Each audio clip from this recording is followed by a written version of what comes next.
Well, it's my absolute pleasure to extend a really warm welcome to you all.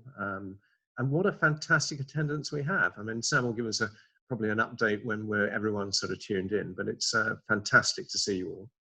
And firstly, I would like to say, I hope very much that you and your families are keeping well and safe, and delighted that you're with us today.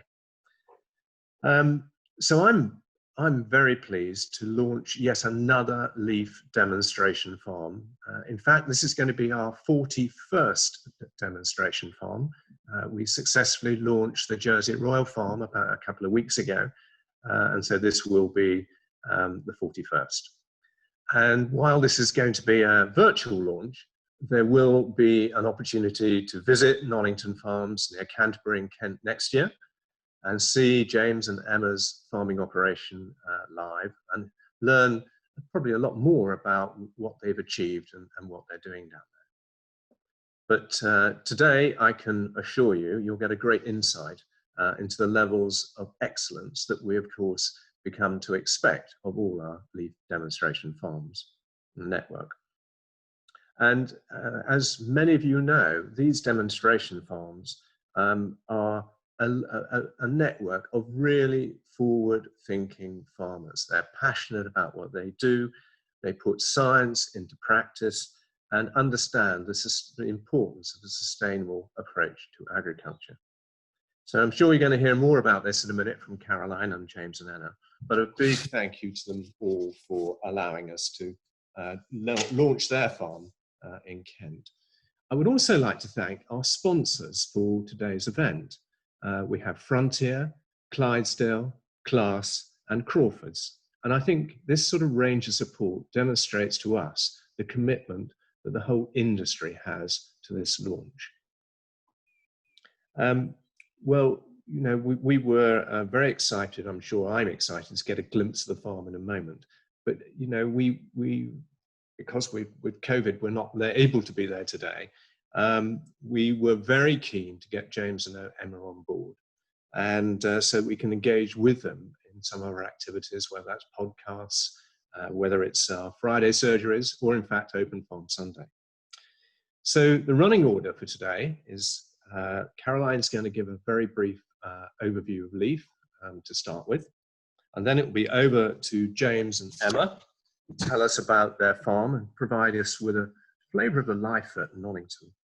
And then you'll be able to experience their passion for sustainable farming and education, which is why, of course, they've been chosen to be a leaf demonstration farm. And then we're very fortunate to have Phil Spencer, who will officially launch the farm. And then there'll be an opportunity for all of you to ask questions of James and Emma, and of course, the leaf team, who many of whom are present with us today. Just a few domestic points, housekeeping points before we start. Firstly, in the question and answer session, because there are so many here, it's a big challenge for Sam to see everyone on screen. So please, if you want to raise a question, use the icon, the reaction button, the participant button for raised hand, or failing that, wave your hand furiously and I'm sure he'll see you. Secondly, I have to mention the issue of hackers. As I understand, that this has happened on some unfortunate occasions. So if we do get uninvited hackers joining us today, we will close the session immediately and we will email you to let you know when we will relaunch the farm. And then thirdly, just make sure that when you're looking at the videos and they're on screen, just make sure your volume is turned up so you can hear properly.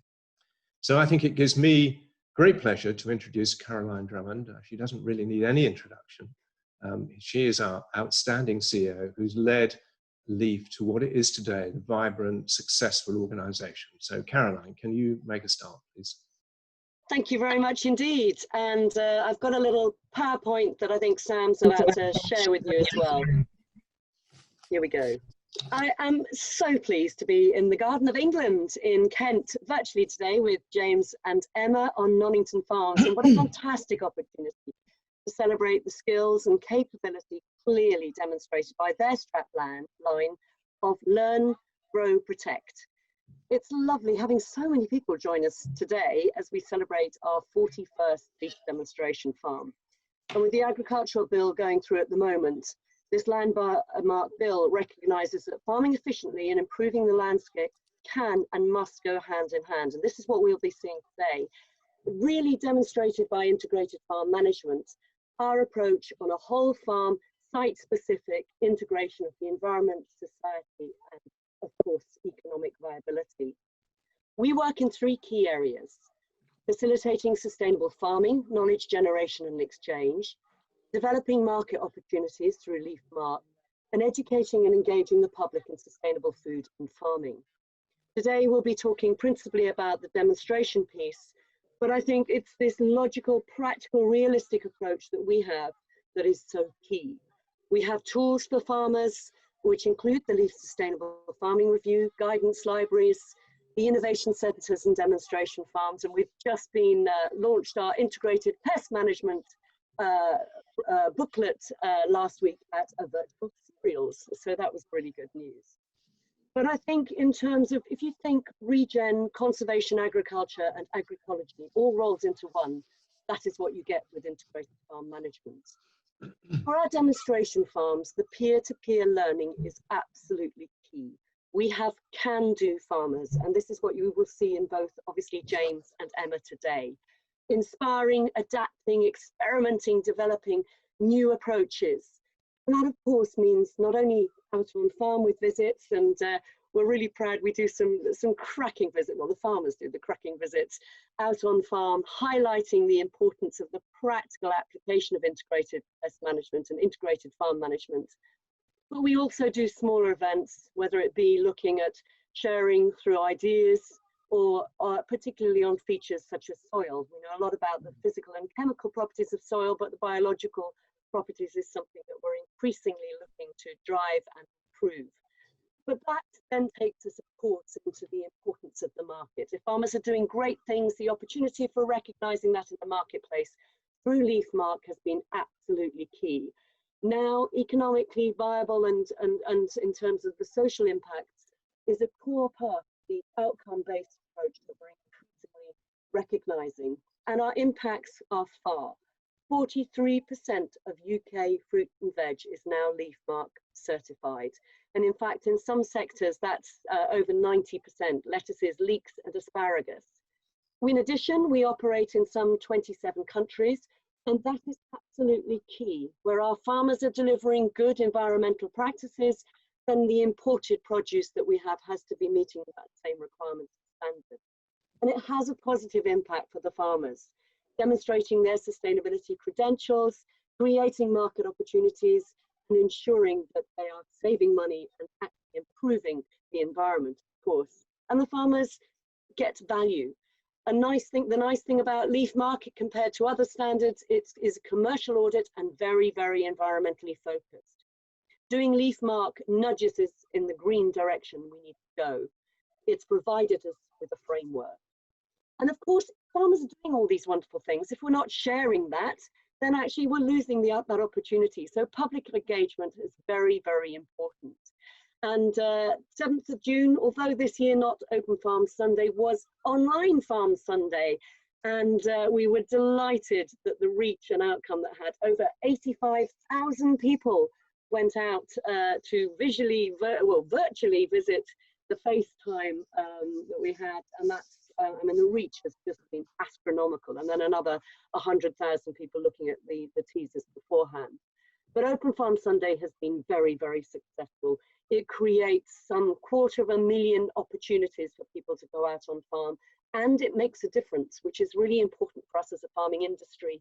It increases people's awareness and interest in farming issues. It makes people feel more connected with their food. And in terms of the story behind our food, not only is it critical for families, but for young people as well. 3 years ago, we merged with FACE to create Leaf Education, building on FACE's wonderful work, the impact now in terms of creating resources for teachers and for farmers through things like our own regional education consultants is absolutely key. And this is what we'll hear a little bit about in terms of our demonstration farms, LeafMark, and of course education. from Nonington Farms, a new leaf demonstration farm talking about grow, protect and learn. We are really excited to be in Kent today. It is such a fantastic opportunity. So a huge thank you to James and Emma, and over to you. Thank you, Caroline, for that brilliant overview of leaf. And now it's time to go down to Canterbury and hear from James and Emma on their 400-acre family farm, set within some stunning landscape. And as Caroline said, their core values are learn, grow, and protect. And that's enabled them to develop their small family farm into an extensive arable enterprise now covering 3,000 acres with contract work. They've regularly opened their farm for Open Farm Sunday. And in 2019, won the Leaf Bayer Award for winners of the primary school education, working with local schools. So these are truly outstanding people. They've produced a video for us today to get a real flavour of what it's like at Nonington. So I just want to introduce James and Emma to give us a view of the farm. Thank you. Thank you, Philip. Welcome to Nonington Farms. We're delighted to see so many of you joining us online this morning, but we're sorry you can't be here in person.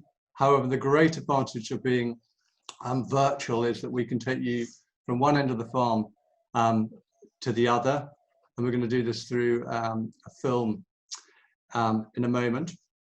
The film is very much a family affair, but it will give you a good flavour of what we understand integrated farm management to be and how we put it into practice in our business. And the weather even plays its part as well at times. But remember, we are farmers and not filmmakers. But before we get on to that, I just want to say a huge thank you to Phil for launching us today. Our families have a strong connection with farming neighbours.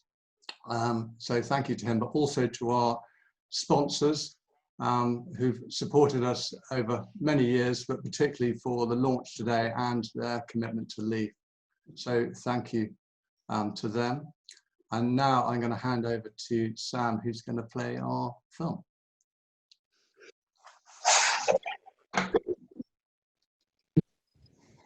Welcome to Nonington Farms, and we're delighted, absolutely delighted, to be awarded Leaf Demonstration Farm status and to be number 41 as well. These are extraordinary times. Obviously, being in the middle of a global pandemic has been disastrous, as we all know. However, I do think there have been a lot of positives that are beginning to come out of that. One of which has been particularly in this country, how important access to the countryside is, and people are really beginning to want to know a bit more about it, and that's been really heartening to see. Just as it has been great to see that people care about where their food comes, the food supply chains, and being awarded key worker status as a farmer has been equally rewarding, I think. And so the relevance of farming and the environment has been highlighted through this global pandemic, as also has the impact of climate change by everyone being locked down. And so it's had far more reaching impact than something like Extinction Rebellion. And then slotted in between the beginning of the pandemic and now has been the agriculture bill in this country, where we are looking at our politicians to set the future in a post-Brexit food bill. Any one of these three things would in of itself be an enormous thing to be talking about, but to be set in the middle of all three of those things and to be part of that dialogue for us is extremely exciting. We are champing at the bit to start shouting about under the Leaf banner. Nonington Farms is a 3,000-acre arable business. We have our own land, and then we have 5 other contract farming arrangements that we basically treat as one. We have two layers to our business. We have the contracting layer, where we're doing the operational side from drilling the crop through to storing it. And then we have the other layer, because I'm an agronomist and Emma is a land agent, and we offer the service whereby we do the BPS, we implement countryside stewardship agreements, we do the budgeting and management accounts, just to name a few. And our business is about maximising our returns to the clients, but in tandem with ensuring that the environment conservation measures thrive as well. This led us into integrated farm management and leaf, because this is our sort of core values, integrated farm management. We understand that to maximise returns, you have to reduce your costs through benchmarking, for example, and also with our overall planning experience in terms of chemical inputs and varietal selection. And then the other thing is, through the leaf mark, is adding a premium to the produce that we grow on the farm. And our leaf demonstration farm, we're all about breaking the myth, I think sometimes people see with integrated farm management, that you can't maximise your returns at the same time of looking after the nature and the conservation element of your business. And that is why we really want to encourage people to come and see us, to have a look at some of the measures that we've introduced. So I'm by background a teacher and also a surveyor, and I've been able to combine these two loves of mine through the farm and being a big advocate of outdoor education. So that is getting people of all ages, right from birth. I would say the youngest we've had on the farm on a visit is 9 days, and right up to 100 and whatever, because there's always something that you can learn and share knowledge with. So youngest groups coming out, we have schools coming out, but we also have other interested parties.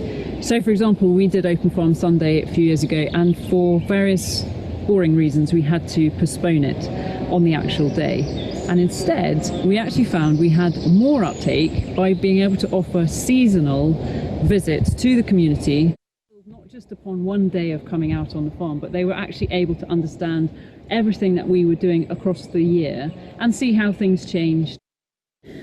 So now what we're going to do is we're going to take you on a virtual tour of the farm and give you a few examples from around the farm of our take on integrated farm management. Winter barley, feed barley. I wanted to bring you here because this is an example of us using technology to make advancements of reducing the need for pesticides. This variety is called KWS Amistar, and it's a BYDV tolerant variety. For you who don't know what that is, it's barley yellow dwarf virus, which is transferred by aphids in the autumn, and it can reduce the yield significantly, at least over half if it is infected. So breeders have used characteristics to create this tolerance within it, and it means that it reduces the need to use insecticides in the autumn, which I'm all passionate for in terms of environmental point of view, but there's also a cost saving as well. Here we are in a field of spring oats. Now last year this crop was wheat, and then straight after that we drilled a mustard cover crop, so that we kept some cover all the way through until this was drilled in the early spring. By way of a comparison, the field next door was also wheat, and we then cut it and left it as an overwintered stubble. Now interestingly, this crop, this field, because of the taproot from the mustard, was able to be drilled a week earlier, and bearing in mind we had an incredibly wet winter and spring, though you wouldn't believe it now, it meant that we could drill a week earlier here, and we cut out one of the passes compared to next door, because the taproot had done the cultivation work for us. thus saving us money and being beneficial to the environment. This is our Rogator Fendt 655 36 metre sprayer, and this has basically meant that we've improved our efficiencies across the business. We've increased the boom width from 30 to 36 metres. We've also it's linked to a satellite RTK, so that you basically minimise the amount of chemical that you're using, because all you apply is the chemical that's actually required on that particular part of the field, because it goes round the headland and then it maps it, and then when you're going up and down to the rest of the field, it basically shuts on and off automatically.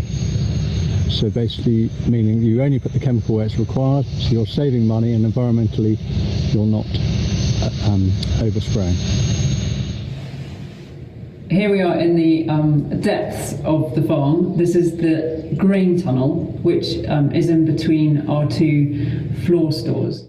We put this up in 2009 and were kind of shocked after the end of that harvest at how high the gas bill was. The idea is that you heat up this tunnel using gas, and then the hot air gets pushed out into the underneath the floor store where the wheat or whatever crop it is dropped. So what we thought was, why don't we put some insulation in this tunnel, so then the heat that we up doesn't get dispersed elsewhere and just goes to where we want it to go. And just by putting this insulation in, it saved us about 20% on our gas bill. Increasingly we've had, and this is where I feel LEAF is, and the principles of integrated farm management are actually critical, because we need to have an alternative thinking rather than the chemical approach.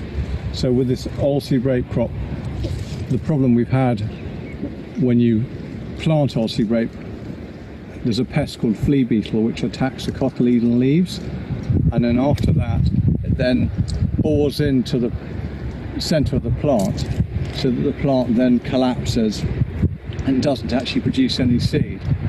So an alternative approach that we've tried is using what we call a companion cropping. So you plant another seed with the oilseed rape that the flea beetle then hopefully wants to eat more than the oilseed rape. So we've tried a clover mix with this.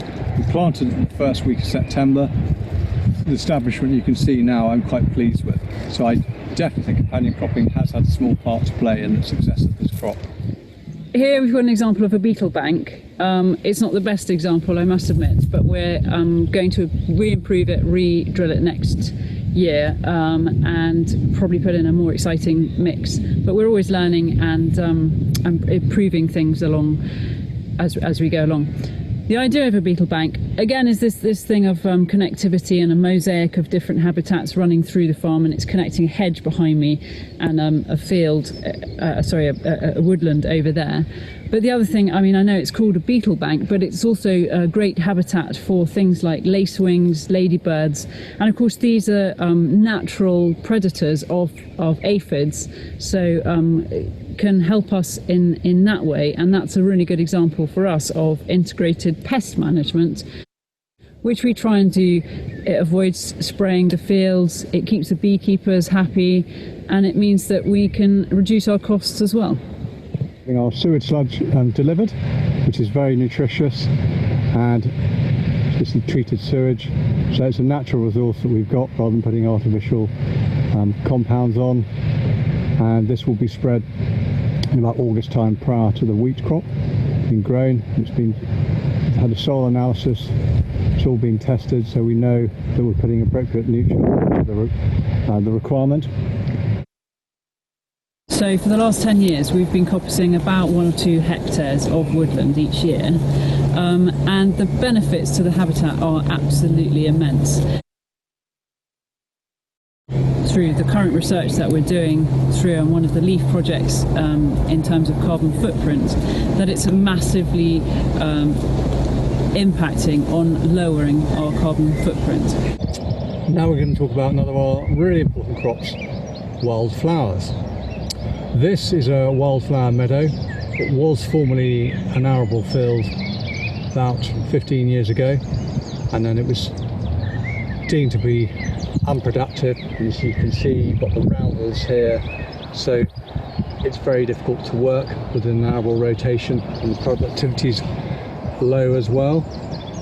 So it was made more economic sense to take this out of production and put it into a stewardship scheme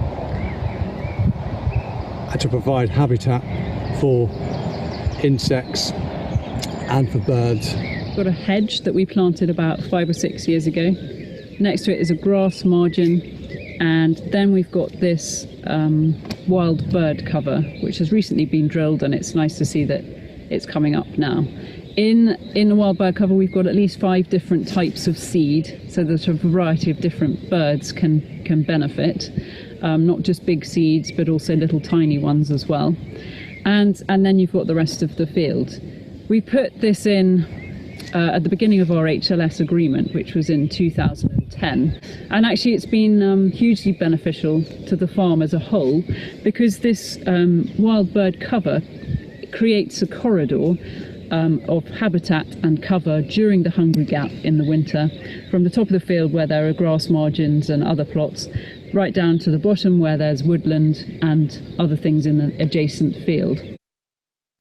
So it completely breaks up what would otherwise be a monoculture of just one big field, particularly given that this field is a spring crop this year, and so there could effectively have been nothing else for them to create the cover. Now that brings us to the end of our virtual farm tour. Hopefully that gives you a little bit of flavour about Nonington Farms.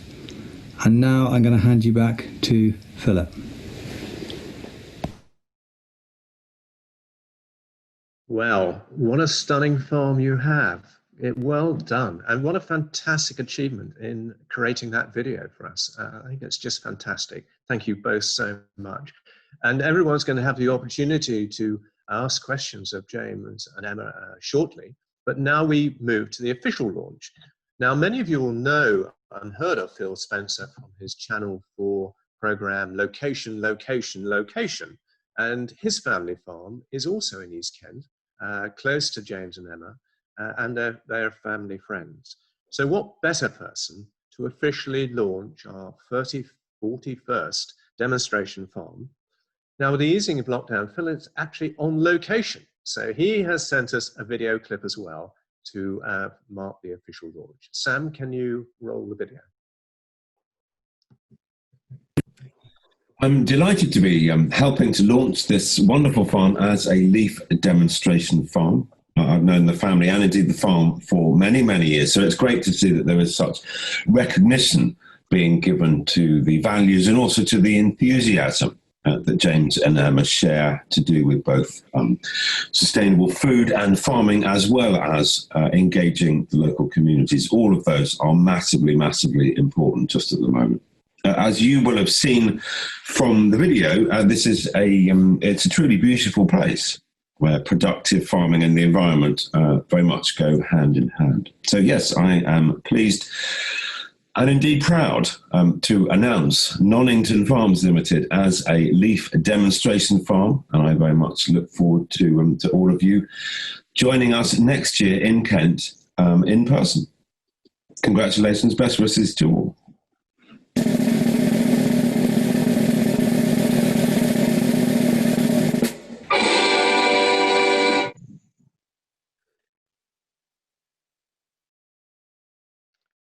Well, a huge thank you to Phil for doing that. And obviously we very much look forward to seeing him in person next year. But as chairman of LEAF, you know, I very warm welcome to James and Emma to be part of our LEAF demonstration network. You know, we're absolutely delighted to have you on board. So now we have time for questions, Sam, and you're going to scroll down the screens and see who wants to raise their hand. Use the icon. If not, wave your hand. I'm sure he'll find you. We've got about, actually we're slightly ahead of time, so we've probably got nearer 20 minutes for questions. So who's going to ask the first question, Sam? First question, as was the case at the last launch that we had a couple of weeks ago, I'm going to hand over to Mr. Cedric Porter. Cedric, you are unmuted. Over to you. Thank you. Thanks, Sam. Yeah, no, and congratulations to Emma and James.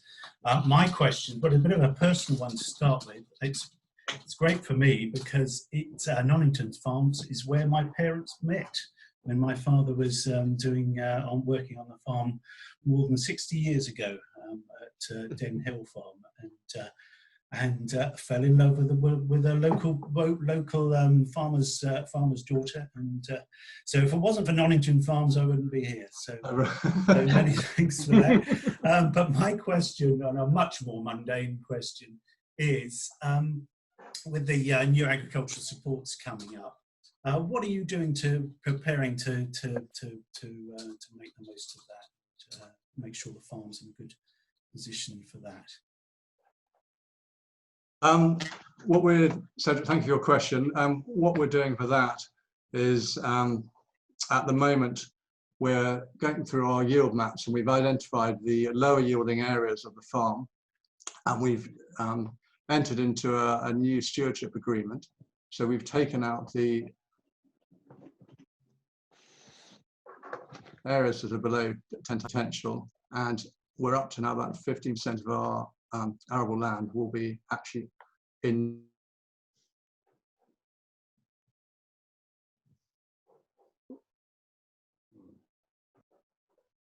stewardship. So productivity of keeping the better productive land in farming. Yeah, I mean, there's that. There's also diversifying into other things, because I don't think that we can rely on the government always giving us subsidies. I'm hoping that one of the benefits from this lockdown will be an increase in the sort of UK tourism industry. So we'd like to evolve some of our own self-catering sort of ideas, and perhaps use the farm in that way. And the other thing that we are doing is rolling out our education program, because I think that the subsidies will not be there for out and out sort of farming on an acreage basis, but much more sort of target led. And one of the things that we feel very passionately about is education.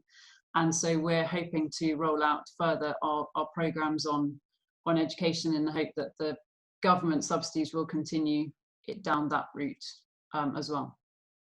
So can I just add to that as well? I mean, one of the great things is the elms are being, the environmental land management scheme is being tested and trialled at the moment, and we've got 4 of those, one of which is an education one, and one of those also around encouraging and building the capability of farmers up towards leaf mark standard as well. So there is potentially some very important and exciting opportunities going forward.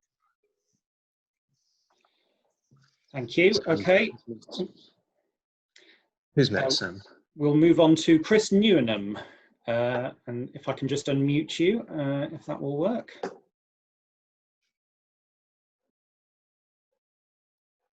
Sorry, I'm just having a bit of trouble unmuting Chris at the moment for some reason. So Chris is one of our leaf demonstration farmers, so really pleased to have Chris here. He's now, and we can now hear you, Chris. Go ahead. Okay, thank you very much, everybody.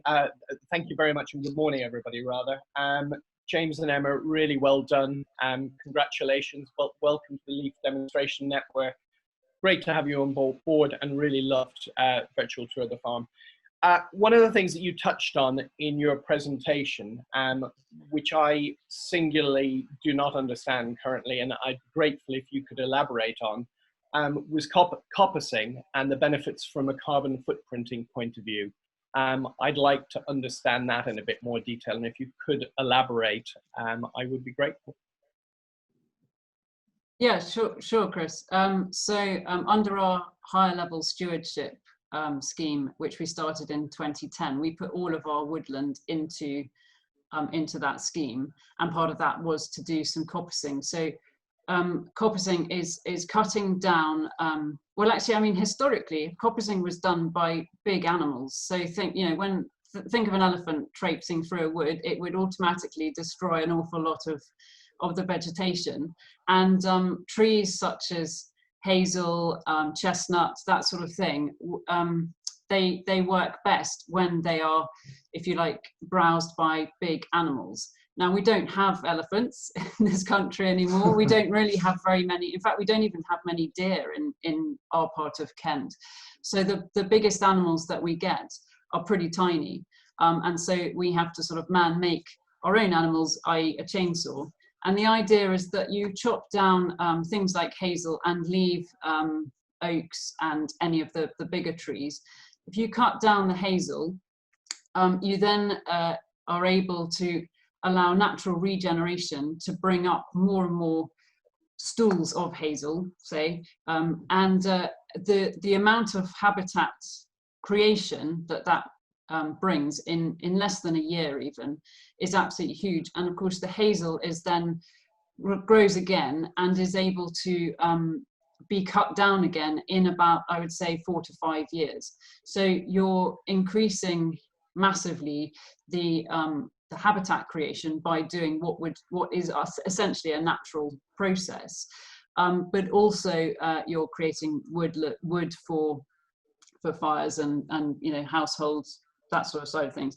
But something that James has been involved in this year with LEAF actually is to do with the carbon footprint side of things and trying to measure our carbon footprint.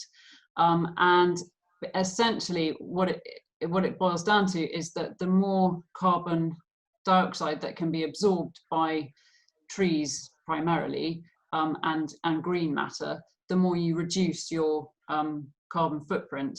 And so we're aiming to get it to being carbon negative as soon as possible. And things like woodland are hugely beneficial in reducing carbon because they suck up all of the carbon in the trees that are left to get bigger and bigger if you remove the sort of scrubby hazel and allow them to grow as well, but in a more in a better way.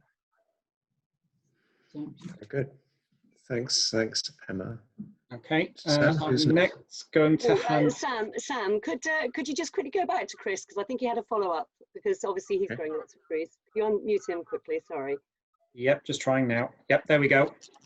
Thank you, Caroline, and thank you, Emma and James again.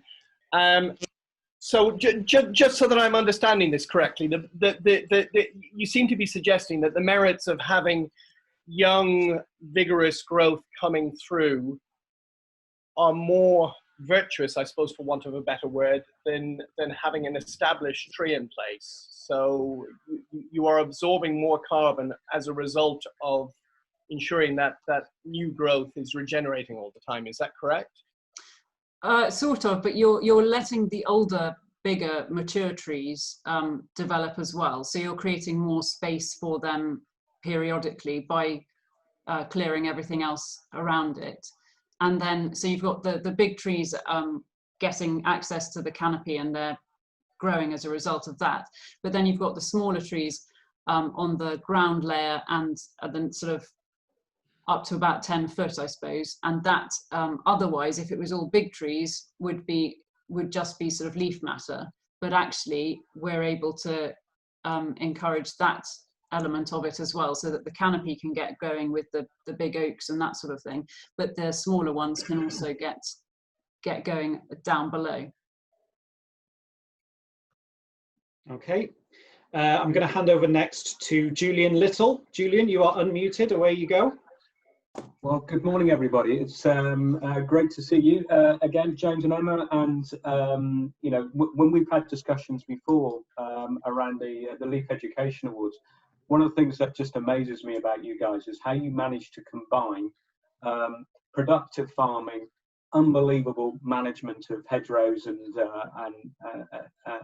wildlife, together with the education stuff as well. So congratulations on at least 3 attempts to solve the world's problems.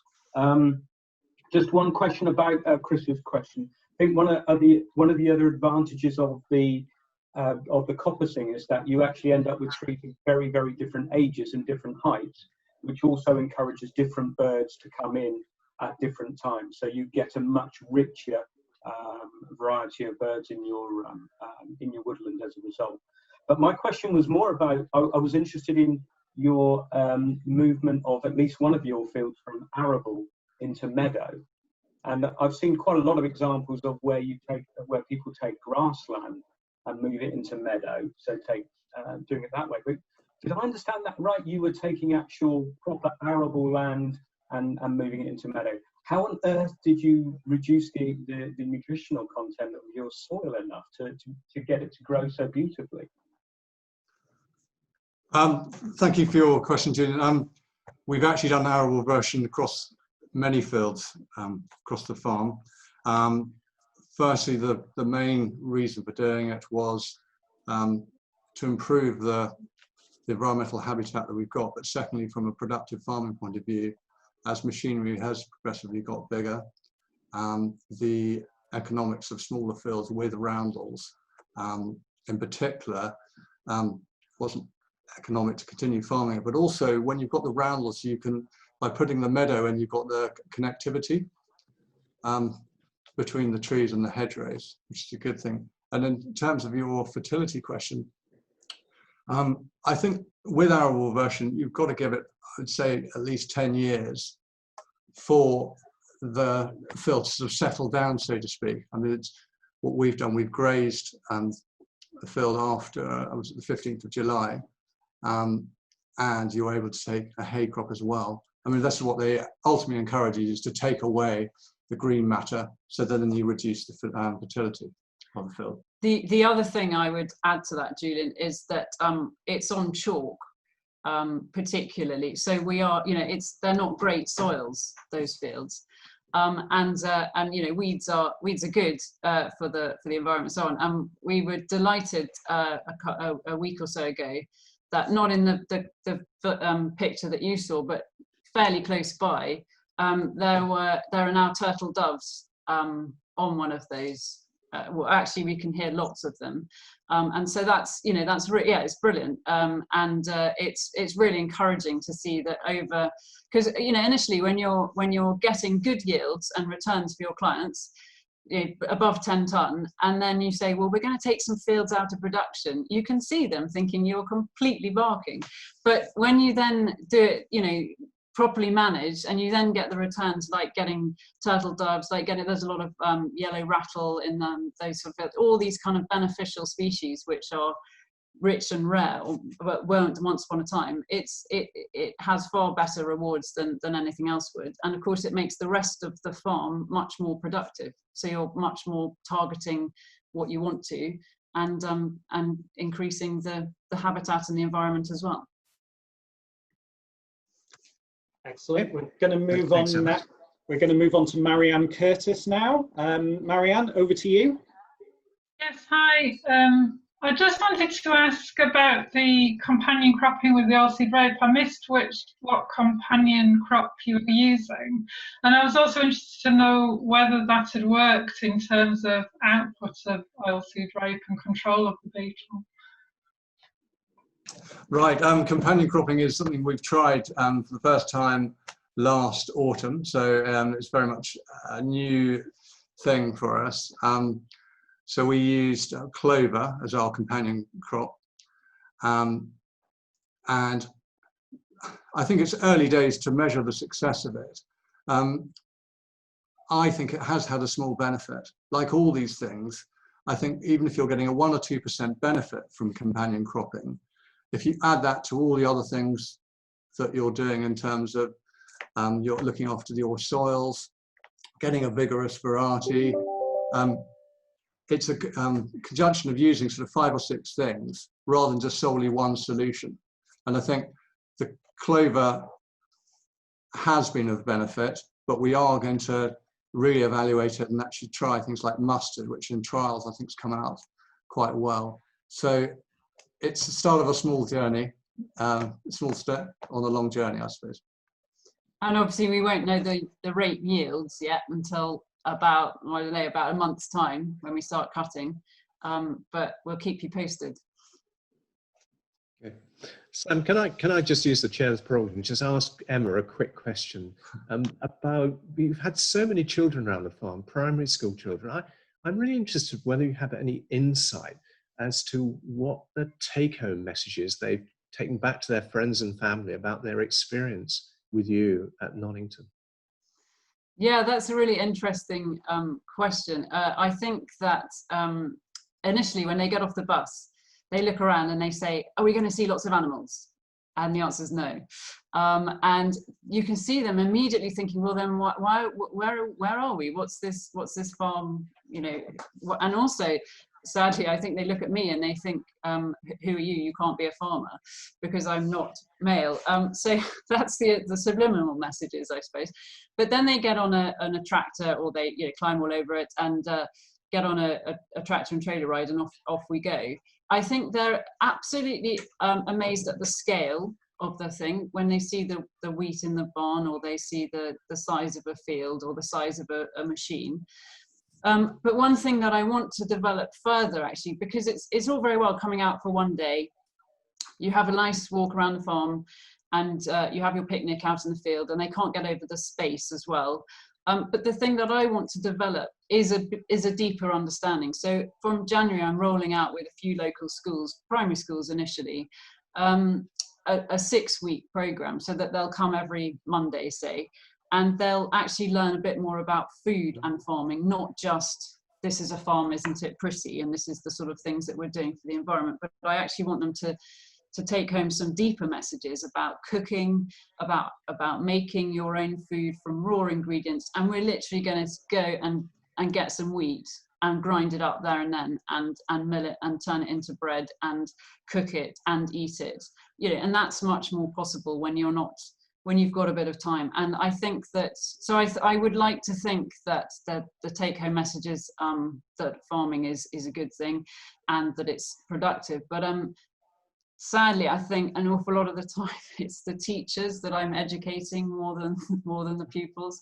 I mean, I could tell you several of the questions, but I won't. But it's quite shocking, really, how ignorant the vast majority of the adult population in this country are about farming, about nature. And so I want to address that by getting the farm a very accessible space for as many people as possible, and not something that's just the preserve of the elite.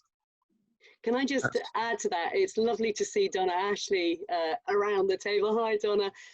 Donna is at Rock Hill, and we have not only been working through Leaf Education with very young people, but actually also older young people, teenagers. And the work that we've done now over the last 2 years has been absolutely brilliant, to the extent that we even had an event where there were no adults in the room at all, totally run by, in fact, Donna, who is a first-class teacher, lots and lots of young people to inspire other young people. And I think it's all about the inspiration that's so key.